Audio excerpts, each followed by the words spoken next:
could do that, that would be great. All right. Are we ready to get started? Yeah, good for me. Okay, fantastic. Excellent. Well, it's a pleasure to introduce Afua, who I'm sure you all saw from her bio that we circulated. So she's a Clare graduate, Clare alumni. She graduated with a degree in law from Clare. She was the first student from her school to get a place in Oxbridge College in 10 years prior to her coming to Clare, which is an incredible achievement. She went on to become one of the first cohorts, was a recipient of the Teach First Leadership Program Award, which we've been involved in. This is a really fantastic, very prestigious award. And she is an experienced education leader. She's got extensive and really extensive, very, very impressive track record of, as she says, delivering ambitious projects within both the private and the public, as well as the third sectors. She's been part of the Social Integration Commission, which went on to establish the All-Party Preliminary Group on Social Integration, and she's a qualified personal performance and life coach. And she currently works as the Careers Consultant for the School of Law at Queen Mary University of London. She has a huge amount of experience and lots of wisdom, and I'm sure she's going to share some of that with us today. So over to you, Afua. Thank you. Great, thanks, Jay, and lovely to have you all join in this evening. It's always really nice to be back in touch with the place where I had such a great experience. So what I want to do today, I'm just going to share my slides so that everybody can see what I would like to discuss. And there are going to be various points where it will be great to have your interaction as well in the chat box. So Jay has given you quite a bit of information about me, and I'm also going to talk to you in a bit more detail about my career shortly when we look at some of the factors that impact how somebody makes their career choices. So we'll be looking at how to get started with your career, and I'll be exploring three main areas. So the first area is all about choosing a career. So what are some of the influences when it comes to you making your career choices? Second area is going to be looking at getting your foot in the door, and I'm going to touch upon work experience, both formal and informal, and also briefly look at different ways in which you can network. And then we'll end by looking at the application process. So thinking about some of the key aspects when you're applying for graduate roles and things that you should particularly be aware of to help you put your best foot forward. So what I'd like to do is just get some interaction going. So could I just ask you to pop into the chat box which of those three areas you're most interested in finding out more about? And what I might do, Jay, is just ask you to let me know whether it's A, B, or C, because I think I can't see the chat box at the moment. Oh, can't you? Okay. So if you just pop into the chat box, A, B, or C. So B, I've got 1B, 1A, C, A. Oh, it's a bit of a mixed bag. Lots of A's, lots of A's. Okay. And I think the winner is A. Excellent. So I knew that there'll probably be a wide range of things, but it's also just good to know if there's a specific area that people may want me to. Yeah, it's all of them actually being selected. I'd say A's probably got a little bit more votes than the others, but they've all been selected. Great. So let's kick off then by looking at the factors that affect a person's career path. So there's many different things that influence why somebody ends up in their particular role. This isn't by any means an exhaustive list, but I think they're quite interesting because they're usually some of the most influential. So the first factor is environmental. So if you think about where you are now, you have your peers around you in terms of your fellow students, either on your course or within the college, or people that you've met doing various other activities at the university. You've also got your peers from secondary school or people that you've grown up with. And then you've got your family. So if you're anything like me, your family were probably very clear about what their expectations were when it comes to choosing a career and what they would like you to do. Unfortunately for my family, I didn't quite take the path that they wanted, but I'm still very happy with the choices that I've made. And then I would say another environmental factor, again, which is huge for you at the moment, is education. So the specific establishment that you're at right now and just the formal educational experience. So that's environmental. The second one is all about the labour market. So you need to think about what options are available. So as we know, due to the current situation with the pandemic, there are particular sectors that may have been a bit more harder hit than other sectors. There are also specific roles that people are moving into. For example, anything that involves technology or anything to do with the digital world is a growing area, whereas when it comes to areas like the creative arts, it may be a bit more challenging to get into that specific sector. So think about what's happening with the labour market, what the current trends are, and how that's going to be impacted by things like economic or political factors as well. The third area, and this is something that has been a huge influence when it comes to my career, are your values and your priorities. So your values are pretty much anything that is most important to you. And it's quite a subjective thing, because what's important to you, even a particular word that we define, such as success, will look different to you than it does to somebody else. So think about what your personal values are. Think about what motivates you. Think about what your current priorities are. And your current priorities may be different at this stage in comparison to what they will be in 2, 3, maybe 5 years. Another area are your personal qualities. So think about what your strengths are. Think about the things that people have recognized in you in terms of particular characteristics or traits, things that you're good at. So are you somebody that's very good when it comes to problem solving? Do you display natural leadership qualities? Think about what you enjoy as well and what you would like to maybe turn into a career. And that might be different to things that you enjoy and just are happy to do in your spare time. So think about your personal attributes that people have recognized and commended you for, or things that you think are your own strengths. Another thing that I think is really important is trial and error. And this is where the work experience element really comes into it. Because until you've actually tried something, it's hard to know whether you truly will enjoy it. So I had certain perceptions about what working in the legal sector would look like. And I was very fortunate enough, my director of studies organized 2 placements for me. One was at a Magic Circle law firm, a very reputable one, and another one at a medium-sized firm, again, very reputable, but very different in terms of their practice areas.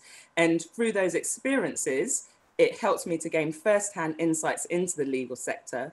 And that was one of the reasons, not that I hated it, but I just thought I would be better suited elsewhere. So work experience is really key, because it helps you to make that choice about what you enjoy, the realities of working in a particular sector or industry, and therefore what you might want to explore further in terms of your long-term career goals. And then finally, I won't go into this in a lot of detail, but there are lots of different career theories out there. And 2 that I want to focus on are one called planned happenstance theory and another one called chaos theory. So planned happenstance effectively just encourages people to be open to things happening that maybe they didn't expect, chance meetings with particular people. Maybe you were at an event that you weren't originally planning to go to, and you meet somebody, strike up a great connection, and that could lead to maybe some work experience, or you being in touch with them on a long-term basis from a professional perspective. So think about what's not necessarily within your control, but maybe experiences that you have that can lead to positive steps when it comes to your career. And then chaos theory effectively looks at what's within your control and what's outside of your control. And chaos theory encourages you to embrace the uncertainty, to embrace the chaos, so to speak. And even if things don't quite go according to plan, there are positive things that can come about from the chaos that happens that can lead to you finding some kind of meaningful or fulfilling career in some way. So what I'd like to do is just give you a little bit of time to look at those factors. I'm going to stop sharing my screen very briefly so that I can see your responses. And I want you to think about some of those things that I've said. So think about environmental factors, think about your values and priorities, think about what your personal qualities are. Could I just get you to pop into the chat box the factors that you think are probably at this stage most influential in relation to your career choices?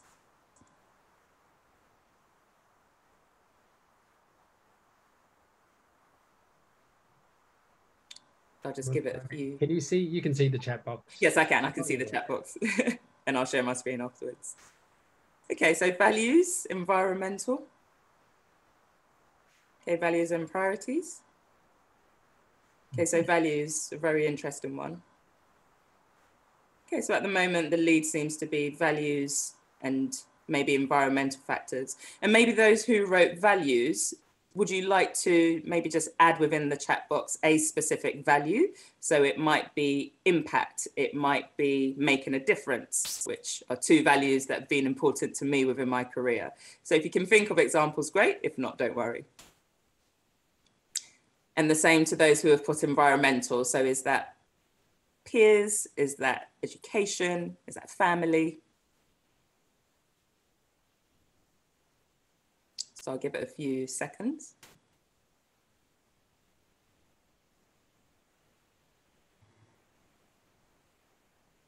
Okay, so environmental, we've got education, yeah, a huge one. And then contributing knowledge, thank you. I think that links to the values side of it. So knowledge development in some way within a specific sector. Social impact, yeah, a huge driver and becoming increasingly important. So even if you are in a sector or in a role that is driven by profits, the desire to have some kind of social impact is becoming more and more important. So translating research into practice, yep, policy change. Excellent, so just a few ideas, and that's something that I would encourage you to think about in a bit more detail. So if I go back to the slides.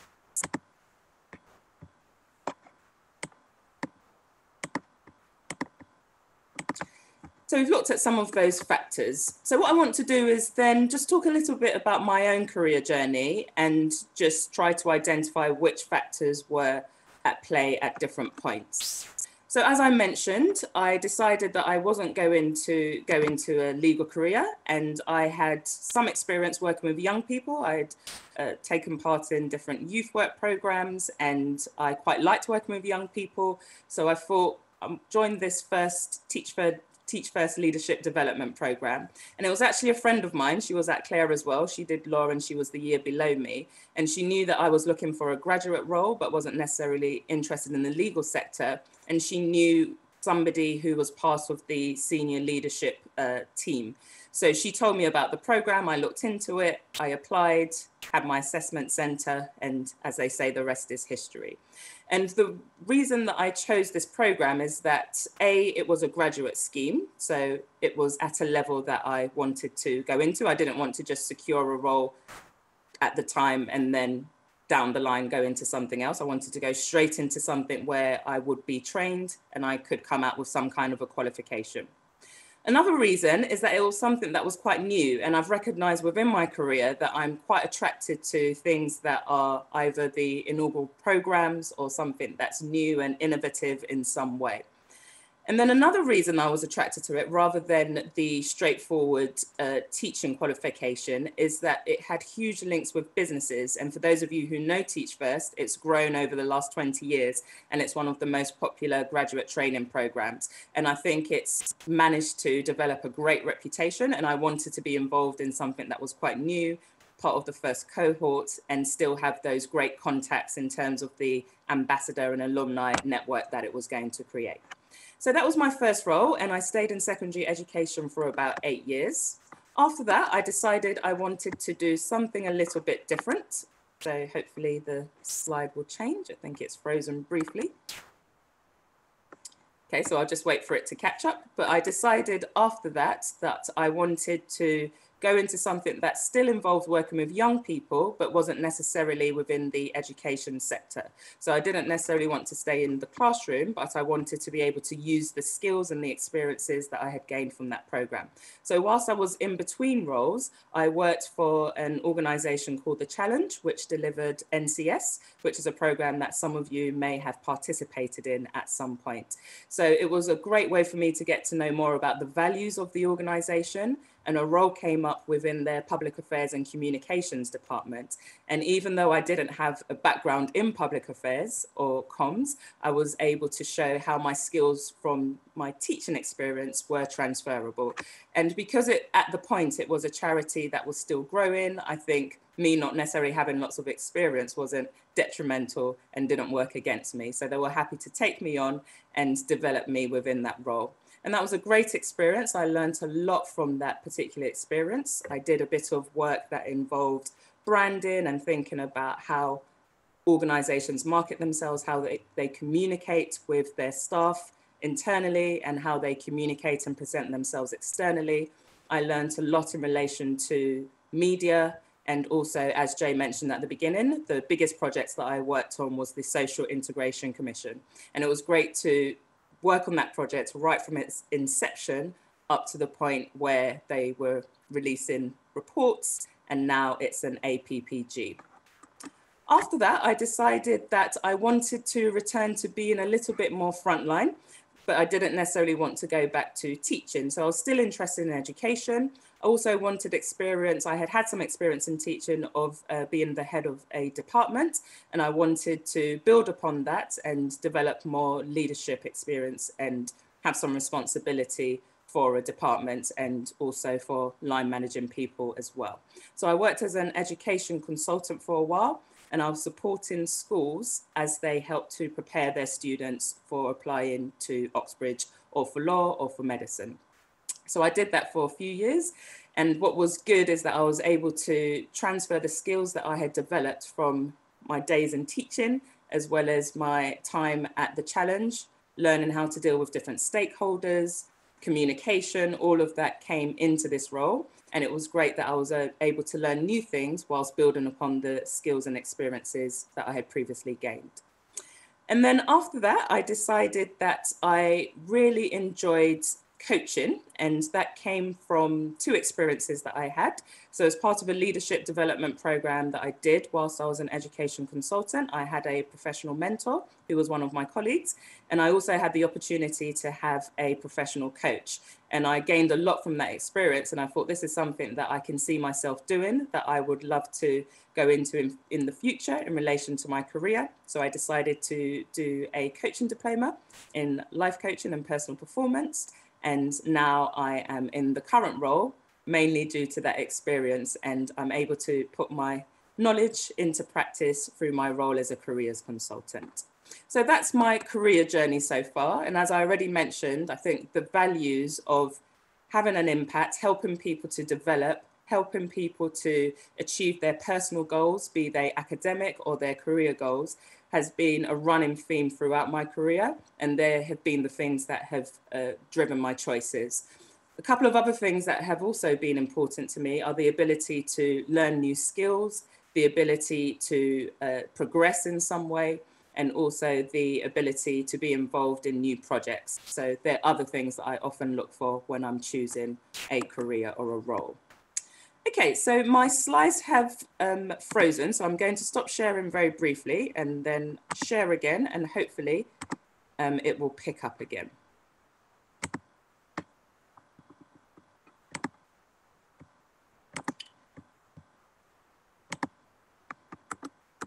Excellent.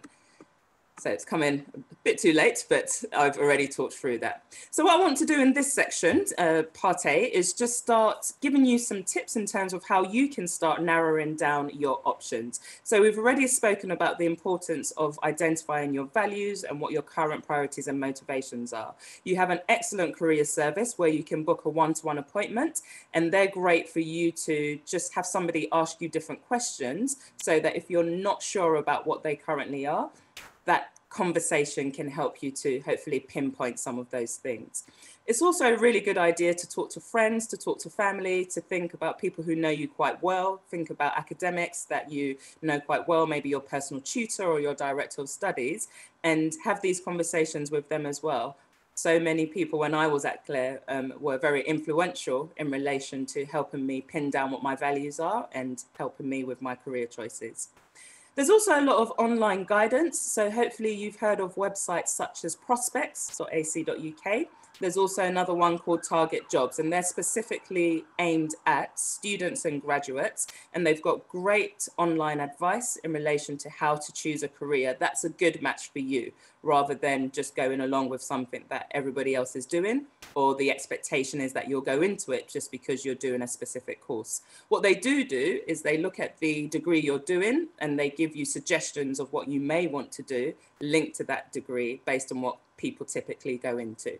So think about that online guidance, and there's great online guidance on the university's careers service as well. Another thing that I would encourage you to do is to get a mentor. So there are quite a few mentoring schemes. Some of them are formal schemes that the college or the university will inform you about. Some of them are sector or industry specific, so look out for those. I know within the legal sector, there are lots of different mentoring schemes where you can be matched either with a solicitor or with a barrister. Another thing that I would encourage you to do, and again, your career service has quite a few of these events, is to meet employers, because it's one thing to read information through their prospectus or what they say about themselves online, but meeting them at employer engagement events helps you to gain that first-hand insight from somebody who works in that role. They understand the culture of the company, the values. They can tell you the good, the bad, the ugly, what they like, what is maybe a challenge within their role. And that can really help in terms of you drilling down to not just what you want to do, but where you want to work.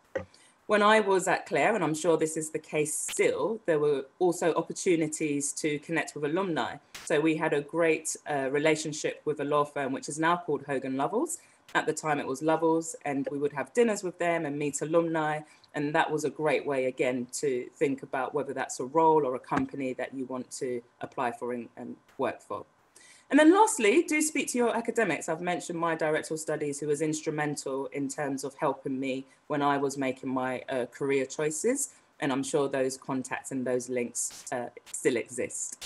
So what I'm going to do is pause there briefly before we move to the second section to see if anybody has any questions. And feel free to pop your questions in the chat box, or you can just unmute yourself and I'll be happy to take your question directly. Any questions? Yeah, just raise your hand if you've got a question. And I'll give it a few seconds because I know sometimes. Am I allowed to ask a question? Oh yeah, there. And then I've seen that someone else has asked one as well. Actually, go ahead. There you go. Okay, so the name of the online service I mentioned. So what I've got at the end of these slides, and I'll send these slides to Jay and Sophie and they can share them with you. So the two online ones I mentioned were Prospects, and there's also another one called Target Jobs. But then I've also got a link to your university's career service as well. So hopefully that answers your question, Ben. So Afua, I've got a question about, you talk about the figuring out your values and your priorities. And this makes total sense. But from your experience, when did you have that, I guess, that epiphany or that moment where you took a step back and said, actually, am I on the right trajectory? Is this the right kind of career for me? Did you do that before you actually decided to take really critical decisions in your career? Or did you do it later and it was something you figured out in retrospect? And I mean, how would you motivate students to actually take that step back and ask those hard questions about what they really genuinely value? Yeah, and I think it's a really difficult question and something that I've asked myself at various points in my career. So I think the first time I really questioned my values is at the end of the second year, after I had been to those two law firms. And the natural step for me would have been to apply for a training contract and go on to train with them. But there was something within me that made me realize that maybe it was just something within my guts. It didn't feel like the right decision for me. So that led me to explore, okay, well, what's important to me? What do I want from a career? How does that compare to maybe what the expectations are when it comes to my family? And I don't necessarily want to make a decision just because it's what somebody else wants me to do. So I'll say, firstly, when I was at the end of my second year, going into my final year, and I suppose the pressure was on because I needed to make a choice about what I was going to do the next year. Everybody else was getting sorted. So I wanted to make sure that I had something lined up when I graduated. And then at various points, every time I've made a career change, I've had to think about what is it that's driving me to maybe look for a new role. Do I feel that I've reached my peak within this particular role? Are there new skills that I want to develop? Do I feel that I'm becoming stagnant in particular areas? So I think each time I've made a transition, I've reassessed what my values are and what my priorities are and made the decision accordingly. That makes sense. Excellent. Thank you. Okay, any other, I think there might be, I'll just quickly check the chat box. So no other questions? Okay. So what I'll do is I'll move on to the second section. So the first section, all about making career choices and thinking about the things that influence you. So what I would like to start exploring now is getting your foot in the door. So I'm just going to go back to my slides. Right, so I'm going to talk about work experience and networking very briefly. Again, your careers service has a lot of information and guidance on this online, and I think they also run skill sessions where they support you with some of these things. So I'm going to give you some examples from different sectors. I know that not everybody is interested in the legal sector, so I've looked at 3 different sectors, but these principles can apply to various sectors and industries. So for those of you that are interested in the legal sector, there are quite a few opportunities to participate in formal work experience. So the first one is something called a vacation scheme, and that is a paid placement. A lot of firms run those 3 times a year. Some firms will run them in the winter during the Christmas holiday. Other firms will run them during the spring vacation, and some firms will run them in the summer. And there are a few firms, especially if they're a larger firm, that will run them 3 times in the year. So they're typically between 1 to 4 weeks long, and it's your opportunity to get to know that specific firm, to understand their practice areas, to learn about their culture, to speak to partners, to speak to trainees, to speak to associates, maybe at a middle management level. And it's also a really good way to help you narrow down your choices. If you do want to practice and you want to become a solicitor, narrow down your choices in relation to the firms that you want to apply to. Another thing to bear in mind is that there are some firms who only recruit future trainees from those who have participated in a vacation scheme. So if you're definitely interested in becoming a solicitor, do take a look at what the firm's process is and whether they only recruit from vacation schemes. So that's the solicitor's route. There may be others of you who are interested in being a barrister, in which case I would encourage you to participate in something called a mini pupillage. And what I should say is that both the vacation schemes and mini pupillages are aimed at students either in their second year or their penultimate year or their final year if they're a law student, or a non-law student, more your final year. So that is slightly shorter, usually between 2 days. It can be up to 2 weeks, but typically they're around a week long. And for some of them, you may just be shadowing a barrister just to understand what it's like on a day-to-day basis to practice as a barrister.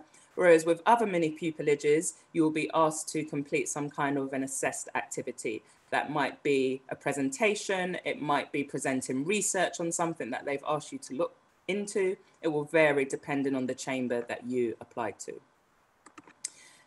And then the third thing to be aware of, if you are a law student, a lot of these firms also have first year law programs, and that might be for a day, it might be a workshop over a couple of days, it might be a program that takes place over a week, or it might be some kind of a longer program. And I've given some examples of law firms there that run first year programs. And then finally, firms also have something called brand ambassadors or campus ambassadors. So that's your opportunity to represent that firm, but it's a paid role. And again, it's your chance to get to know the firm a little bit better, and there's training involved for you to do that role, and also to have some kind of input and influence in relation to maybe how that firm markets itself and how they recruit strong or diverse talent. So that's for those interested in the legal sector, but some of these things will also apply to other sectors as well. So I'm just going to look at some other examples. So for those of you interested in the finance sector, there's something called Spring Insight Week, or sometimes just called Spring Week.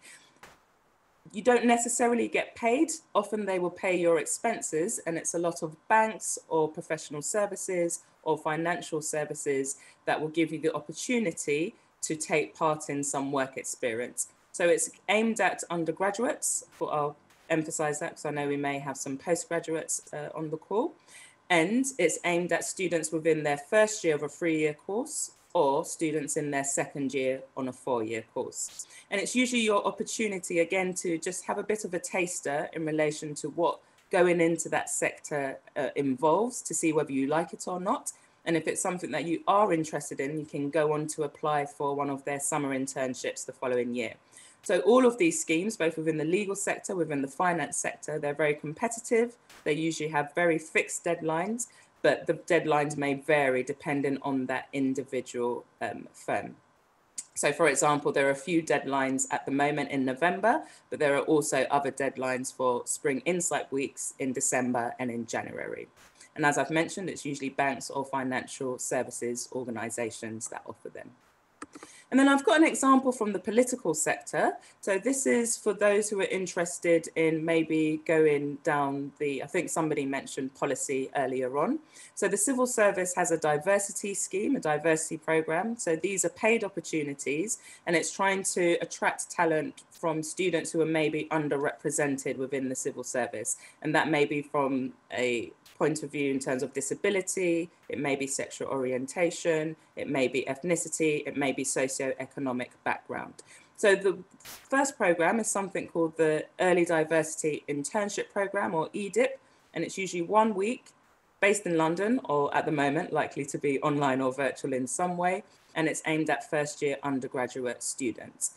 And then you would often, if you're successful in that, go on to apply to their summer diversity internship program. This is slightly longer, so pretty much takes place over the whole of the summer holiday. It's UK-wide, so for those of you that are not based in London, it's a great opportunity to work for the civil service within a different part of the country. And it's aimed at students in their final 2 years at university, so either your second year or penultimate year or your final year. And just to be aware that with both of those, you have to meet the diversity criteria. Another thing that I should mention is that other sectors offer internships, whether they're short-term micro internships or maybe slightly longer internships in the summer. Some of them offer flexible internships that you can do alongside your studies if you have time. I know the terms are very intense at Cambridge, but it may be a couple of hours a week that you do over a period of 6 weeks. And that may be within consultancy, it may be within other sectors. So again, this is something the University Careers Service can help you with, and maybe the college may have some information about in relation to your specific course. So I also want to look at informal work experience, because not all of you may want to apply for the more formal experience. If you can, I would encourage you to, but as I said, it's very competitive. They're very strict in relation to their deadlines. So you might want to be a bit more creative about creating your own opportunities. So one is to maybe look into speculatively applying to an individual or to an organization to see if you can work with them, usually through some kind of informal work shadowing. And this, I would say, you can do within any industry, bearing in mind that it's likely to be unpaid, but it's a great way to understand what somebody's day-to-day role looks like and to get involved in very practical hands-on work.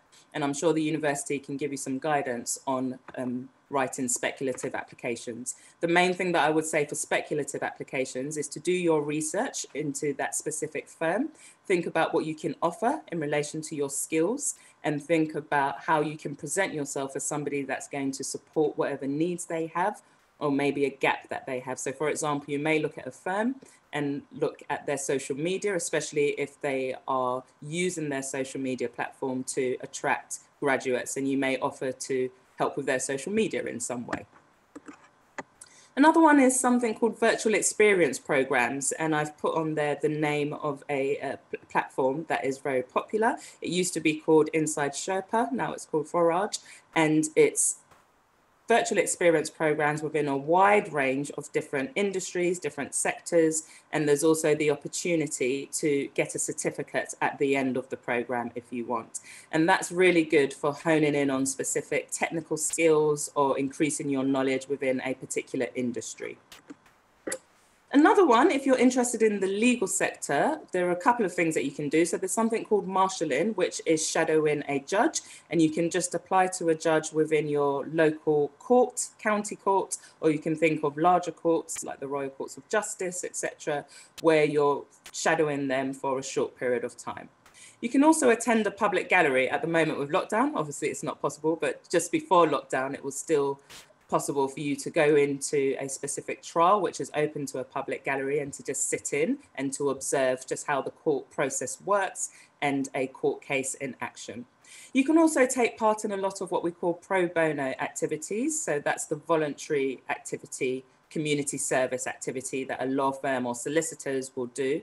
And that can be either through a legal advice clinic or somewhere like the Citizens Advice Bureau.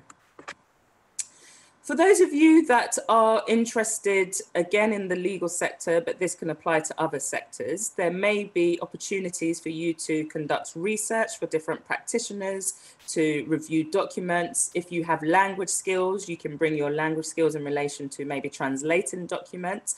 So think about any admin support, and it may sound very boring, but again, it's your opportunity to gain a real insight into the work that a practitioner does. I've already mentioned marketing and social media for various organizations, and especially if they're quite a small or a medium social enterprise, they may really appreciate that, as they're unlikely to have the resources to be able to do that as effectively. And then for those of you interested in academia, if you're an undergraduate or a postgraduate, you might want to contact PhD students to see if you can learn more about their work or support their research in some way. And I'm sure there'll be a few students that will be happy to have that support.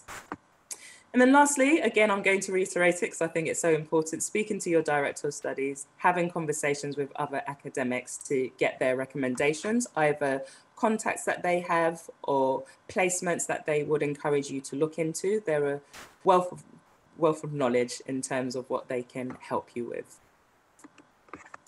All right, the last thing that I'm going to talk about when it comes to networking is something called informational interviews. So for those of you that don't know what this is, it's an informal conversation that you have with somebody who is in a role that you're interested in getting into at some point.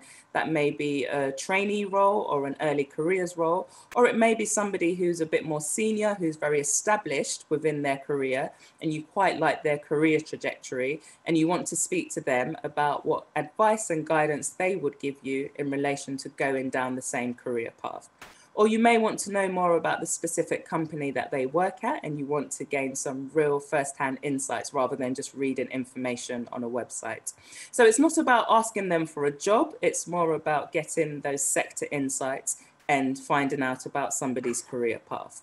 So a few things that I would recommend you do in terms of how to find these people. I think LinkedIn is a great platform.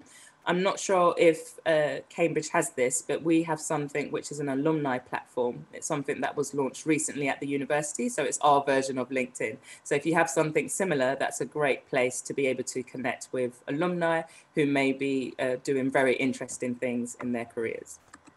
A few top tips if you are going to try and arrange an informational interview. Make sure that your initial contact or connection message or communication is very concise. So be very friendly, be very specific about what it is you'd like to talk to them about. So establishing what the connection is, saying that you're a fellow student and you've seen that they're an alumni, that they're doing something that you're interested in getting into. Could they spare 15 to 20 minutes of their time to answer a few questions?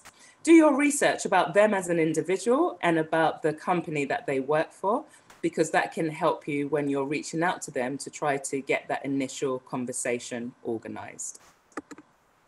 And then the third thing, make sure that you prepare your questions in advance. So it's good to have, I would say, 3 to 5 very specific questions that you want to ask them. So it may be things like, what resources did you use, or who was particularly helpful when you were looking for your first role or graduate role or training. It might be things like, what work experience do you encourage me to undertake? How can I build and strengthen my CV? It might also be, are there particular websites that you recommend that I sign up to, or are there resources that I should look into, publications that I should read? So it's trying to get recommendations to put you in a good position for you to get into a very similar career path.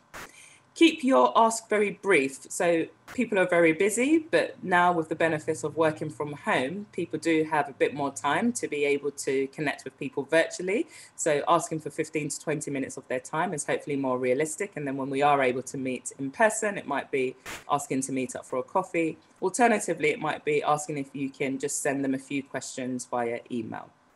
And then lastly, if you do manage to secure an informational interview, remember to thank them for their time and whatever insights they've given you, and ask if you can keep in touch, because you may want to connect with them at some point in the future. Okay, and then the last thing I just remembered, so LinkedIn, I'm not sure how proactive you are with using LinkedIn. So I'm just going to stop sharing my screen really briefly. And if you could just pop into the chat box your level of proactivity when it comes to LinkedIn. So you can just put in proactive, inactive, a little.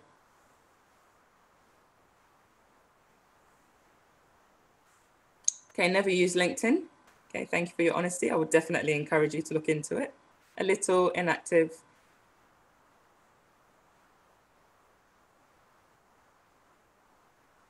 Okay, and I know it will vary from person to person. So I would definitely say, as one of the if not the biggest professional networking platform, that it's something that you should look into. And I would encourage you to create a profile. Again, this is something that your career service can probably help you with, or an alumni who you can connect with, and they can support you through that as well.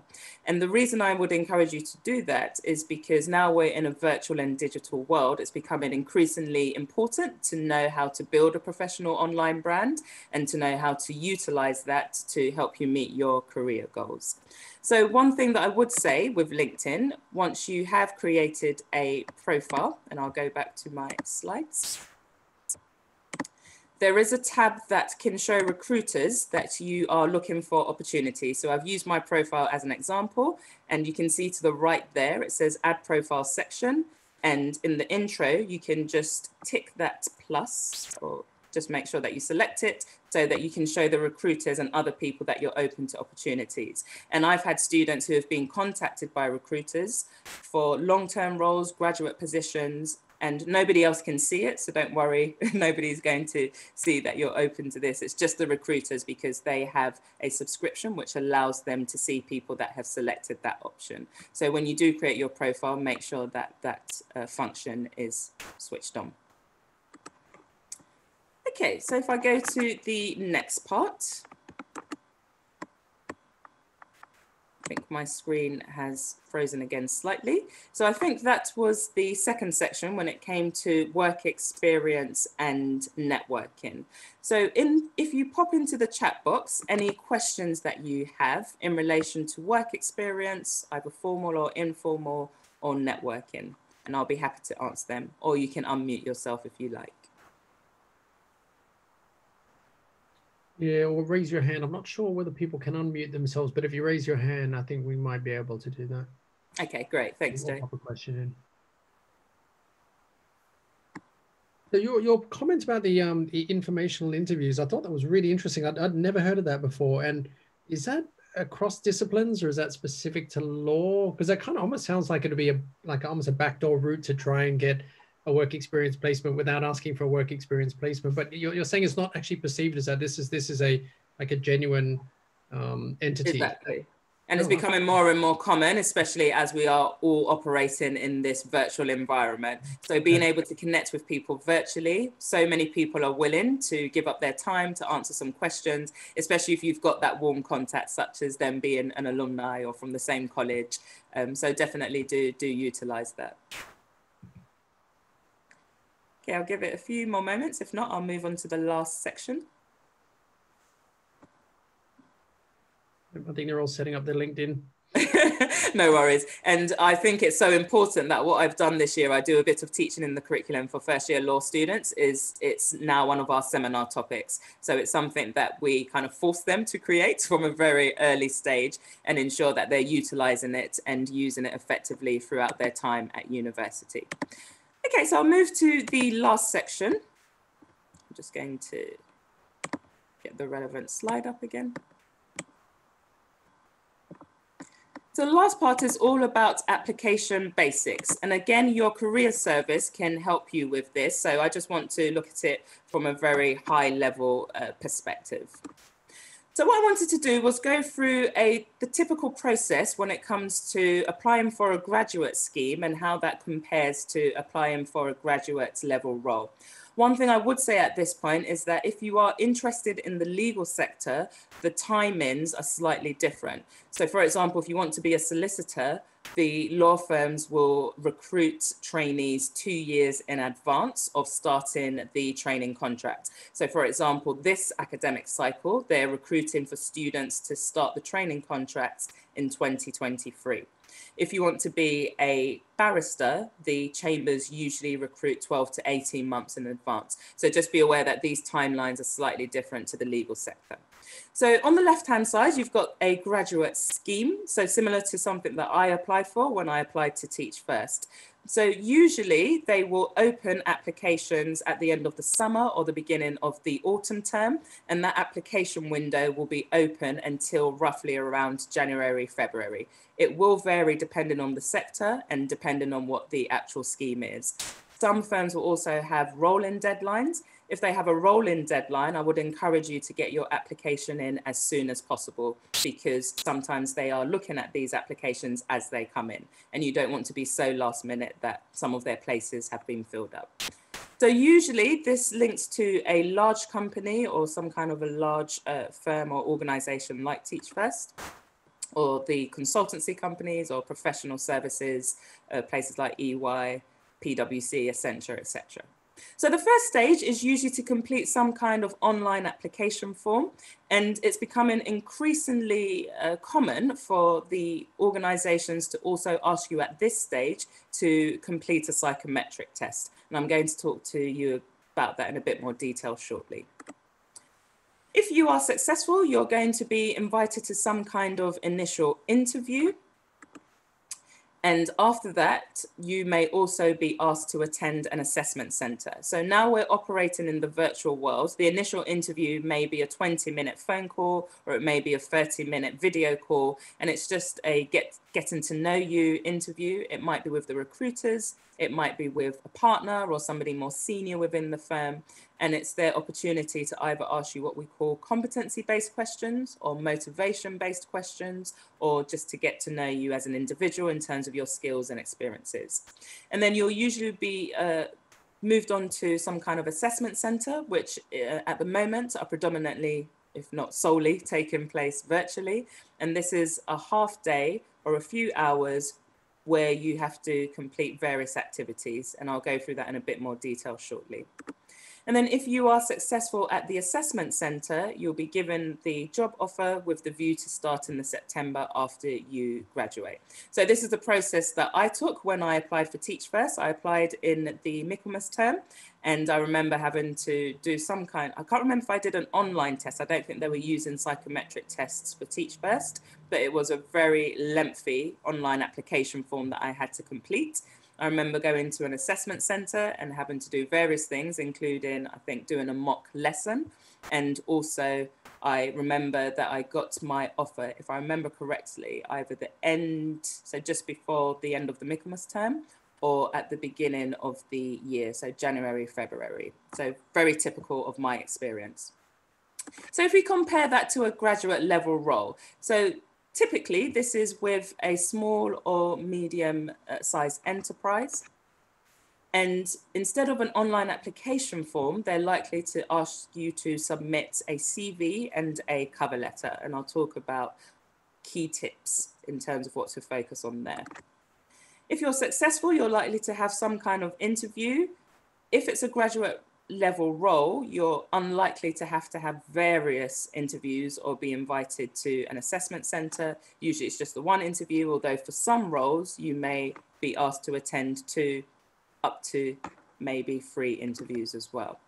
And then you're given the job offer and usually have some kind of short-term or a medium-term start. So it's either maybe 1 to 2 months from when the offer is made.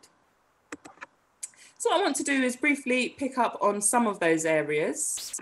So with a CV and cover letter, my top tips for when you are writing your CV is to make sure that you tailor it to the specific role that you are applying for and that specific employer.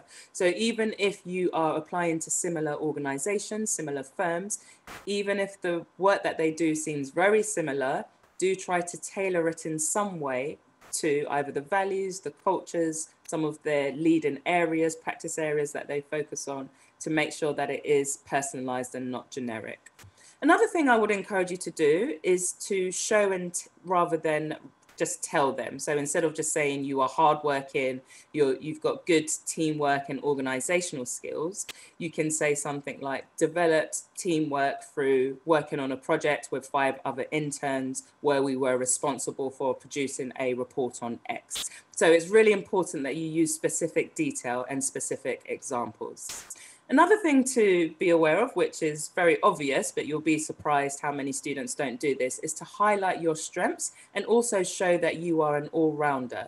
So pick up on experiences that come not just from your work experience, but also think about your academic experience. So demonstrate your academic ability and strengths, also from your voluntary experiences, maybe from your extracurricular activities, your personal interests and your hobbies. Try to ensure that they get a well-rounded view of you as a person.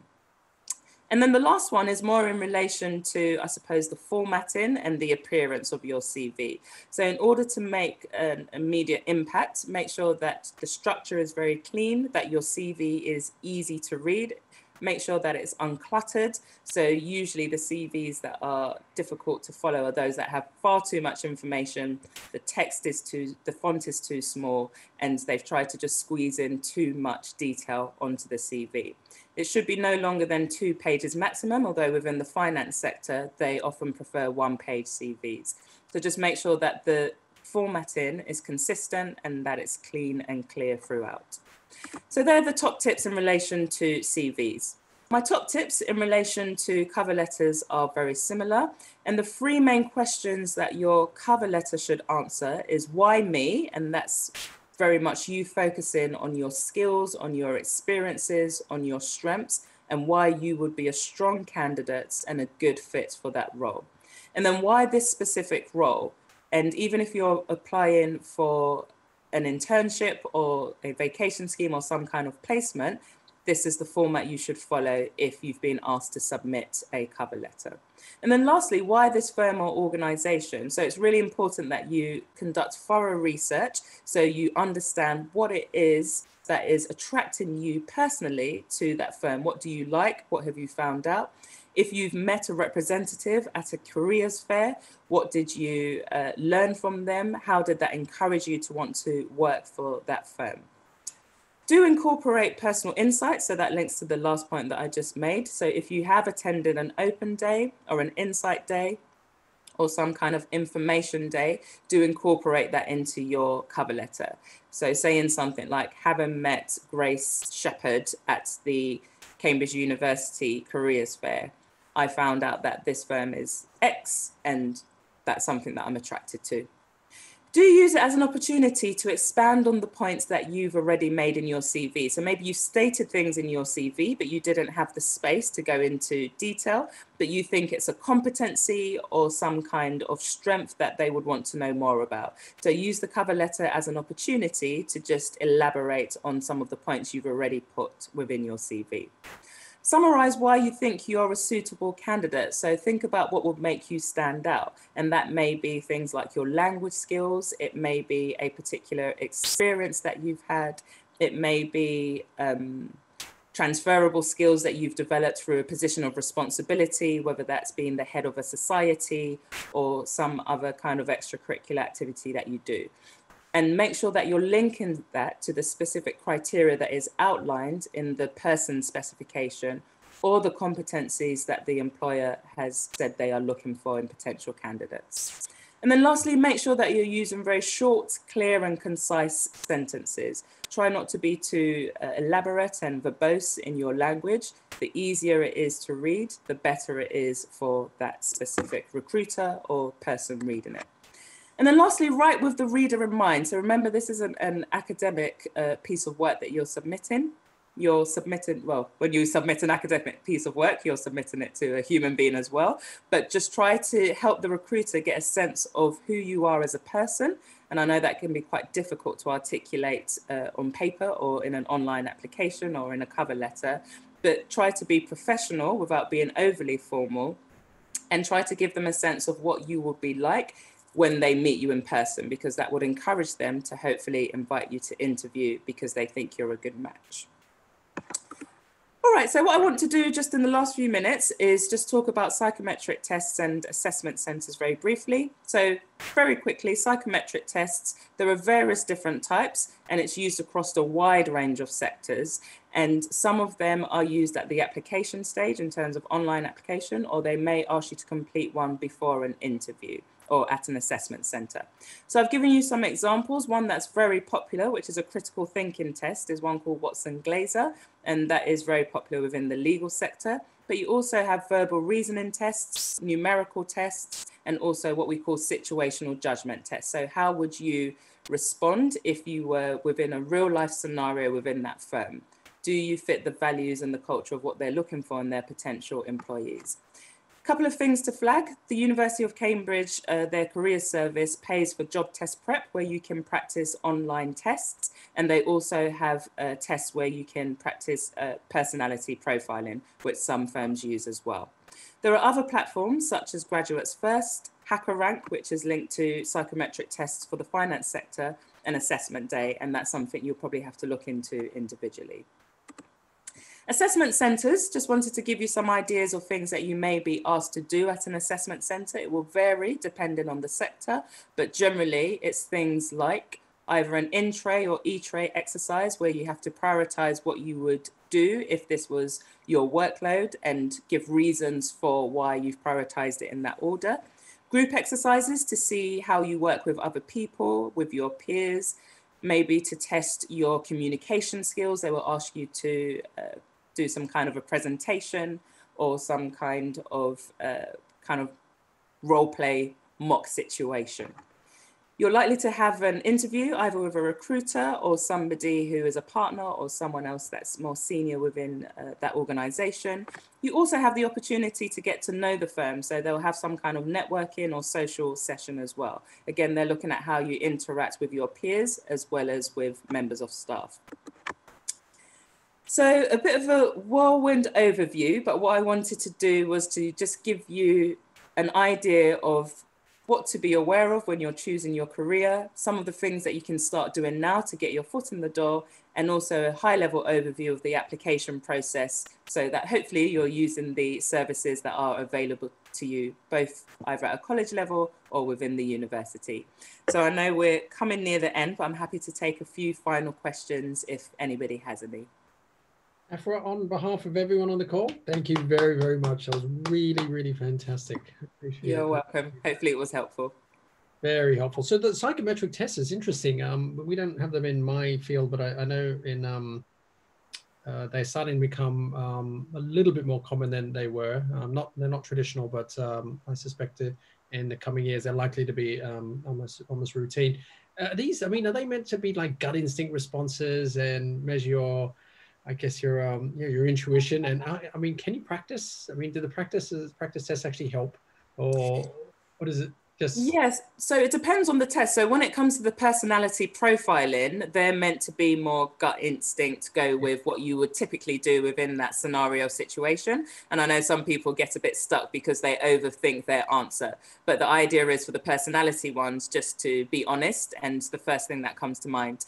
With the other ones, so things like critical thinking, verbal reasoning, I would definitely encourage you to practice, because there are two things that helps you with. It helps you with the test format, especially if some of them are timed, but it also helps you in relation to improving your skills. And the more you do, the better you will get. And often these platforms give you feedback as well, so you know specifically what you need to do to improve. Excellent. So if you've got a question, please raise your hand, or if you want, you can pop a comment into a question. What are some from so what are some useful things to do, questions to ask to identify your values? Actually, it's a really good question. Yeah, so a question that I usually ask is, if you could choose to do anything and you weren't going to be paid for it, what would it be?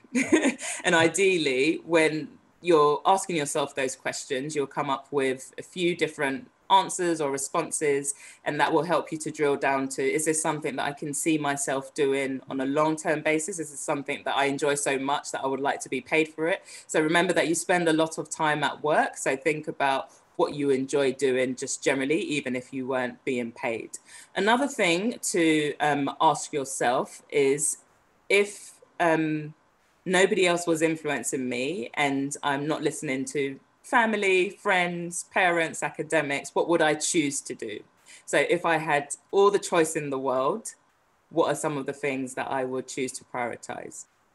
Another thing to think about is what's going to give you satisfaction and what you're probably going to enjoy most. So maybe think about voluntary work that you've done, maybe think about extracurricular experiences that you've had. So I know there are quite a few Cambridge alumni that go into the arts and creative sectors, even though their degrees are nothing to do with that. So think about those kind of things, what you just enjoy doing in your spare time as well, and think about whether you want to translate that to a career. So hopefully some good starting points. Fantastic. So there's a couple of questions there. Can you practice situational judgment tests? What's the best approach to take? Yeah, so you can practice situational judgment tests. There are different platforms and organizations that you can use. So there's one called Shortlist Me. And with some situational judgment tests, you can look at example questions and do free samples online in terms of practicing. The most important thing with situational judgment tests is actually to familiarize yourself with what's important to the firm that you're applying to. So for example, the civil service uses situational judgment tests. So what's important is that you understand their approach, their values, their ethos as an organization, so that when you're putting yourself into that real workplace scenario or situation, you're hopefully able to think like a civil service employee. So that's the key tip for situational judgment tests. So try not to necessarily go with, okay, well, what do I think is the sensible thing to do? But think, what would an employee working at this organization do? And how does that link to their competencies, to their values, to their priorities? There's a question around timing. I'm not sure if you've seen that. Sometimes something I find very difficult is thinking of potential sectors to look in. Would you recommend any way to find out about? Oh, hang on, wait.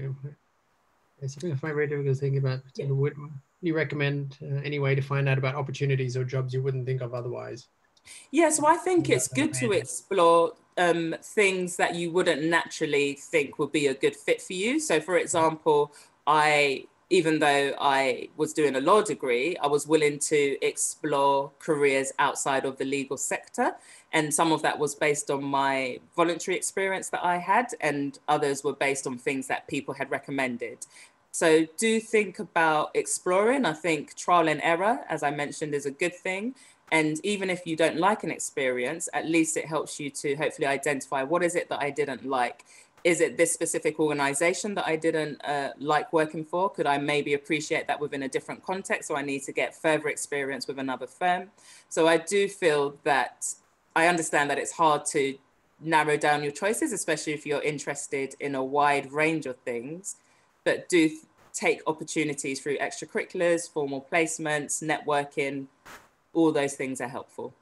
How do you, I mean, from your personal experience, you talked about trying to use your teaching experience to justify going into comms. And even though you didn't have the comms experience, you'd use your prior experience as a way to segue in. I mean, how do you do that? I mean, how do you convince someone that one skill set is actually applicable for something that's actually quite distinct? And in your, sorry. Yeah, sorry, no, I was going to say, from your experience, how did you do that? Yeah, so there were two things that were important when I was making that transition. So one of the things that I really resonated with were the values of the firm. So as an organization, the challenge was very much focused on social integration along lines of social class, ethnicity, and age. So having worked on the program in the summer, I had firsthand insights in terms of how that translates into the program when students did NCS. So I was able to talk about my values. So even though I didn't necessarily have all the skills that they were looking for, they liked the fact that I could resonate with their values as an organization. And then in terms of my previous experience, I focused on the need to communicate with a wide range of different people. So not just my students, but with parents, but with colleagues, to change my communication style, the writing that I needed to do, whether it was through supporting students with their writing and their essays, or writing reports or reviews. So I was able to show them how the skills that I had gained from the education sector was still applicable within this role. And I lastly spoke about the fact that I wanted a new challenge and that I wanted to use it as an opportunity to develop.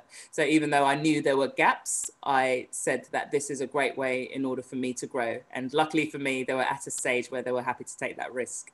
Very good. So for somebody actually looking to make a contact, whether it's for work experience or something else, if they don't have that personal connection or they haven't met them at a workshop or a session, I mean, would you recommend them getting a support email? I mean, if they get a supporting email from someone else, to let the person know you're going to get an application from this person, they're really fantastic. Does that help at all, or does that just complicate things? So what I would say sometimes so let's say you have an informational interview with somebody, they may recommend at the end of the conversation, well, send me your CV. I've really enjoyed this conversation.